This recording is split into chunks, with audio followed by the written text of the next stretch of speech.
날마다 말씀 위에 서서 성령님의 인도에 따라 반응하는 뉴크리아 키즈 친구들 안녕! 지난 시간에 친구들과 성령 인도를 잘 받기 위해 알아야 할 핵심들을 알아봤어요. 성령님은 우리가 어떻게 한 것만큼만 인도하신다고 했지요?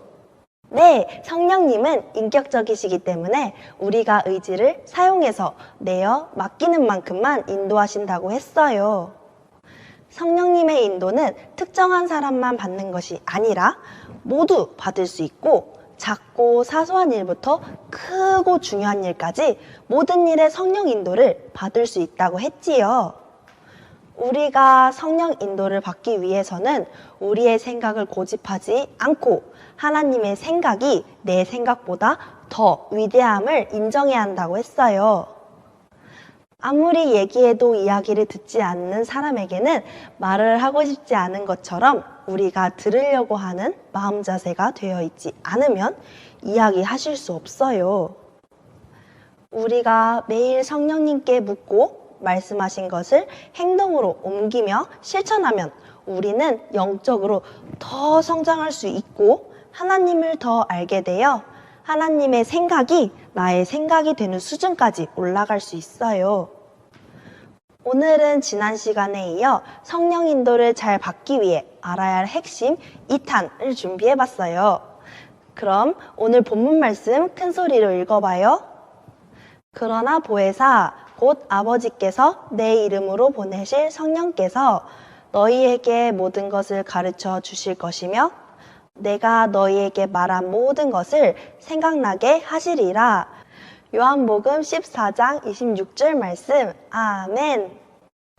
성령 인도를 받고 결정하는 건 누가 해야 할까요? 성령 인도를 받았다고 해서 저절로 그 일은 이루어지지 않아요. 성령님의 음성을 무시하지 않고 즉시 그대로 움직여야 하지요. 친구들, 성령님의 인도를 받았다고 해서 모든 일이 항상 잘 풀릴까요? 아니에요. 때로는 영적인 방해가 있을 수도 있고 친구들이 고쳐야 할 부분이 있거나 해결해야 할 문제가 있어서 훈련받는 시간이 필요할 수도 있어요. 훈련받는 시간이 즐겁지만은 않을 수도 있어요. 하지만 우리가 성장하기 위해서 불필요한 시간은 아니에요. 하나님의 인도 가운데 온전히 나아가기 위해 우리가 반드시 통과해야 할 과정이에요. 눈앞에 있는 한계에 매여 분명히 성령 인도 받은 거 맞는데 인도를 잘못 받았나? 혹은 나는 하나님의 길로 더 갈 수 없구나. 아니면 하나님이 다른 길을 여시겠지 라며 주저앉거나 포기한다면 우리는 도전을 이기는 능력이 조금도 훈련될 수 없어요. 하나님은 우리가 그 상황을 돌파하고 믿음의 길을 계속 걷기를 기대하세요. 또한 우리가 성령 인도를 받았어도 바로 응답이 오지 않을 수도 있어요. 그럼에도 우리는 인도를 받아 결정했으면 믿음으로 나아가야 해요. 히브리서 10장 36절 말씀엔 여러분이 하나님의 뜻을 행한 후에 약속을 받기 위해서는 인내가 필요합니다 라고 나와요. 바로 응답이 오지 않는다고 친구들이 잘못 인도받은 것은 아니에요. 때로는 시간이 필요할 수 있어요. 하나님은 우리가 주님의 뜻 안에서 믿음으로 구한 것은 언제나 주시는 분이세요. 믿음으로 붙잡는 일이라면 무슨 일이 있어도 인내해야 해요. 두 번째는 성령 인도를 받을 때 내용과 시기와 방법 모두 온전한 인도를 받아야 해요. 어떤 것을 어떻게 어느 때 할 것인지 완전하게 인도받아야 해요. 무언가 들은 것 같아서 즉시 저질러 버리면 주님의 뜻이 아닌 자기 마음대로 시작해서 일을 그르치는 경우가 있을 수 있어요. 또 주님의 생각보다 우리의 생각이 앞서면 시간을 낭비할 수도 있어요. 성령 인도를 받고 아무 행동도 안 하는 것도 문제가 되지만 너무 급하게 가는 것도 문제가 돼요. 만약에 성령님께서 주시는 감동이나 말들이 온전히 해석되지 않을 때 우리는 어떻게 해야 할까요? 영 가운데 명확해질 때까지 좀 더 기다리고 그분의 음성에 귀를 기울여야 해요. 주님이 움직일 때 우리도 움직이고 주님이 서시면 우리도 서겠다는 태도를 가진다면 우리는 성령님의 온전한 인도를 받을 수 있어요. 그리고 성령님께서 어떤 방향으로 인도하셨다고 해서 그것이 우리의 최종 도착지가 아닐 수도 있어요. 그 방향을 거쳐 다른 쪽으로 돌아갈 수도 있어요. 그러니까 지금의 방향을 보고 마지막에 기대되는 모습을 성급하게 결론 짓고 믿어버리면 안 되겠죠. 너무 성급하게 결론 지으면 중간에 다른 방향으로 인도하실 수 있는 성령님의 인도를 잘못 받을 수도 있고 하나님은 이랬다가 저랬다 하시는 분인가? 라며 하나님의 성품을 오해할 수도 있어요. 그래서 끝까지 주의하며 따라가야 해요. 다음은 성령님께서 우리를 인도하시는 방법에 대해 배워볼 거예요. 성령님이 우리를 인도하시는 방법은 다양하지만 이번 시간에는 두 가지를 배워볼 거예요. 먼저 첫 번째, 성령님은 말씀으로 우리를 인도하세요. 성경 말씀이나 강단 메시지를 통해 우리를 인도하세요. 친구들이 성령님께 무엇인가 물어보고 그 응답을 듣고자 한다면 주일 설교를 들을 때 그 질문들을 의식하면서 들어보세요. 목사님께서 설교하시는 가운데 친구들이 듣고자 하는 응답이 분명히 있을 거예요. 행여나 친구들이 들으려고 하는 내용과 전혀 다른 내용일지라도 목사님의 말씀들 중에서 어떤 한 가지가 친구들이 물어보는 것에 대한 응답일 수도 있어요. 또는 친구들이 성경을 읽는 가운데 어떤 성경 구절이 친구들에게 주시는 응답일 수도 있어요. 성령 인도를 받는 부분에서 환상이나 꿈, 어떤 음성보다 말씀으로 인도받는 것을 가장 중요하게 생각해야 해요. 말씀으로 인도받는 것이 가장 정확해요. 환상이나 꿈은 친구들이 본 것을 잘 해석해야 하고 음성도 잘 분별해서 들어야 해요. 특이한 방법으로 성령 인도를 받고자 하는 생각을 버려야 해요. 그래서 우리는 주일 말씀에 귀를 기울여야 해요. 그래서 우리가 예배 드리러 갈 때 항상 기대하는 마음을 가지고 가야 해요. 그리고 마음을 활짝 열고 영이신 하나님의 말씀을 받으러 가야 해요. 이번 주일부터는 친구들이 주일 설교를 통해 인도받은 것들을 많이 나누는 시간을 보내보세요.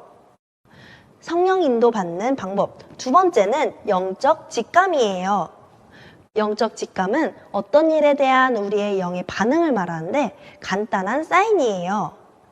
영적 직감은 두 가지로 구별돼요. 바로 예스거나 노예요. 예스는 친구들의 영이 편안하고 기뻐한 상태를 말해요. 눈에 보이는 상황과 상관없이 어떤 일에 대해 생각할 때 심령이 편안하고 무언가 힘이 실리고 기쁨이 느껴질 때 그거는 옳다는 사인, 초록불이에요. 마리아, 무서워하지 마라. 내가 하나님께 의를 얻었느니라. 보라, 내가 수태하여 아들을 낳으리니 그 이름을 예수라 하라. 마리아가 살던 이 시대는 처녀가 아이를 갖는 건 엄청난 일이었어요. 결혼하지 않은 여자가 아이를 갖게 될 때 사형에 처할 수도 있는 일이 벌어지는 시대였죠. 하지만 마리아는 어떻게 반응하였나요? 주님의 뜻대로 이루어지기 원합니다. 라고 말했지요. 마리아 눈에 보이는 상황은 복잡했을 거예요. 그리고 굉장히 두렵고 떨렸을 거예요. 하지만 마리아는 눈에 보이는 상황에 반응하지 않고 영의 반응으로 움직였어요.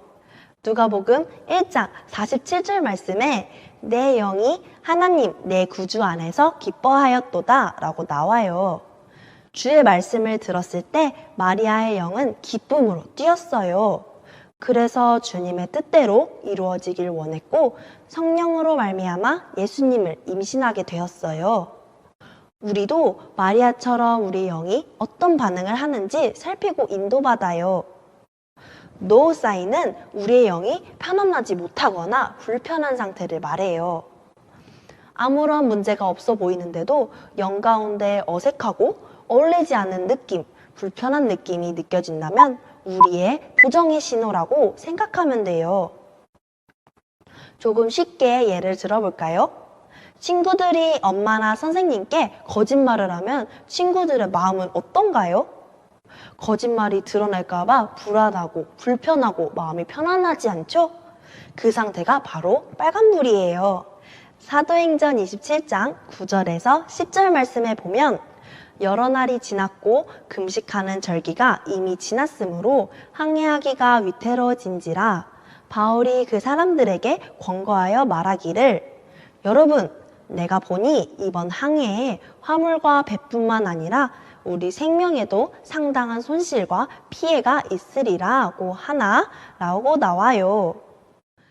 여러분, 계속해서 항해를 하면 큰 어려움을 겪게 될 거예요. 배뿐만 아니라 우리 목숨까지도 잃게 될 거예요. 하지만 백부장은 바울의 말보다는 선장과 선주의 말을 더 믿었어요. 그런데 갑자기 바람이 불기 시작하더니 배는 폭풍에 휘말렸어요. 결국 바람이 부는 대로 배를 내맡기고 표류하기 시작했어요.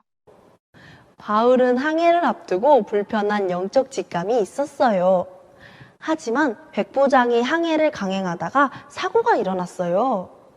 이처럼 우리도 영이 불편한 일은 하지 않도록 해요. 하나님께서는 우리를 향한 좋은 계획을 가지고 계세요. 하나님의 계획 안에서 친구들이 걸어갈 수 있도록 친구들의 영을 통해 길을 안내해 주세요. 그래서 우리는 영으로 인도받는 것을 계속해서 훈련하고 발전시켜야 해요.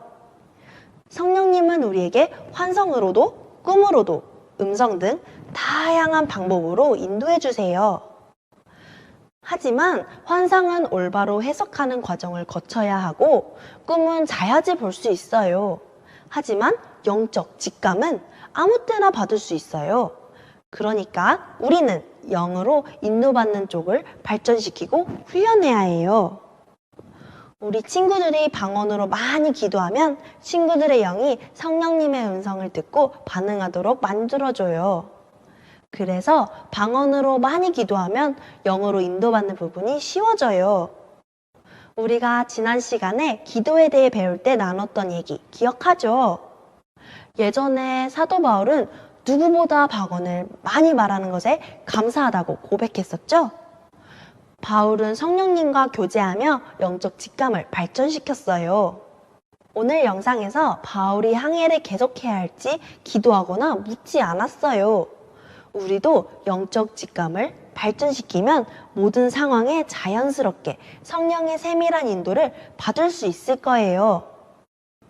우리는 주님과 교제할 수 있어요. 그리고 진리로, 말씀으로 예수님의 길로 인도하도록 돕기 위해 성령님이 우리 안에 계세요. 우리는 언제나 성령 인도를 받을 수 있어요. 그리고 각자의 수준과 상황에 맞게 인도해 주세요. 우리가 영적으로 성장하면 예수님처럼 우리도 인도받을 수 있어요. 우리 모두 매일매일 성령 인도 받으며 최고의 길로 이끄시는 주님을 신뢰해요. 자, 함께 고백해요. 나는 성령님의 음성에 귀 기울여서 온전한 인도를 받는 자예요. 나는 말씀으로 인도받으며 승리하는 자예요. 나는 영으로 인도받으며 성장하는 자예요. 그럼 이번 한 주도 주님과 친밀하게 교제하고 성령님의 세밀한 음성을 들으며 승리하는 한 주 보내요. 안녕.